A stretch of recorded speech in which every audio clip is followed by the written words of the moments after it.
Hello, this is Running Robert, and today we're going to be talking about the Lipocine Incorporated LPCN Q3 2025 summary.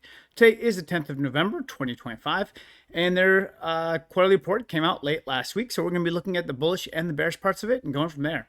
So I generally follow Small Cap Pharma. I do games, I do a little bit of everything, so if you like what I'm doing, hey, please like and subscribe. It helps a lot, and thank you. Disclaimer is I do not own the stock. However, this is one of my 2026 targets, and I will inform you when I buy.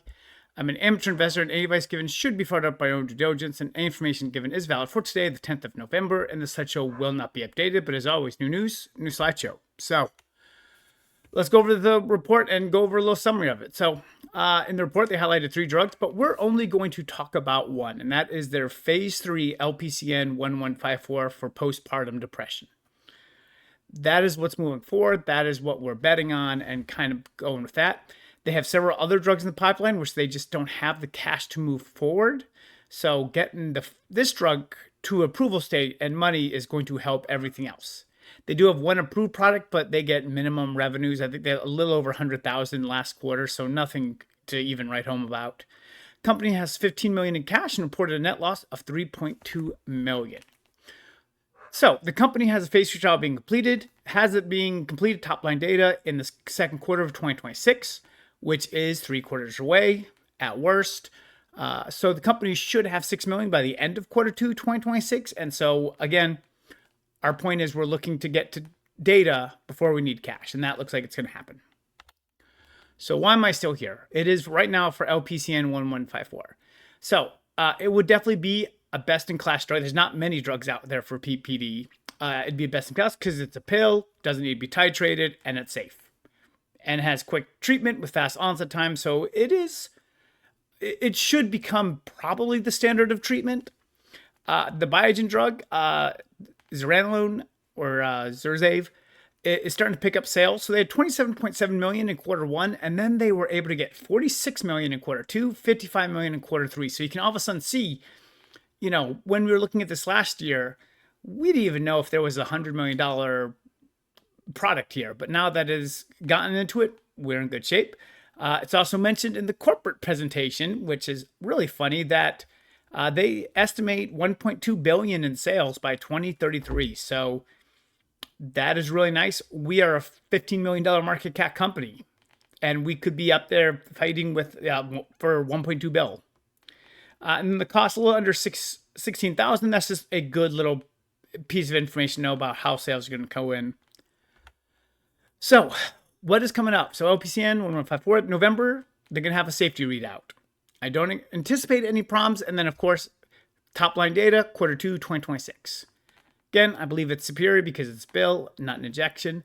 And let's look at maybe like a worst case. Even if the drug really bottoms out at 300 million a year, if we could take a third of that, that's 100 million. If we could take a sixth of it, that's 50 million for a company with a market cap under 15 million.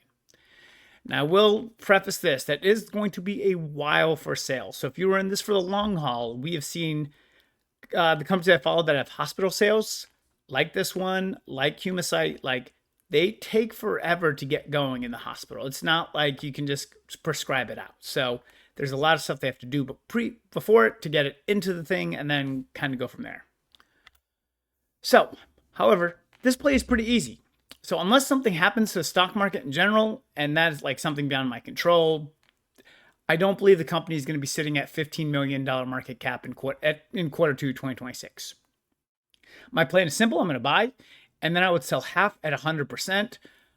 My thought process is, if you're looking at a $300, $400, $500 million drug, there's going to be anticipation of this market, and they're going to buy it. And so, you know, we're probably going to be at 30 million before you know it. Of course, my selling is to decrease the risk issues with the data. So it really does take the phase 3 out of the equation.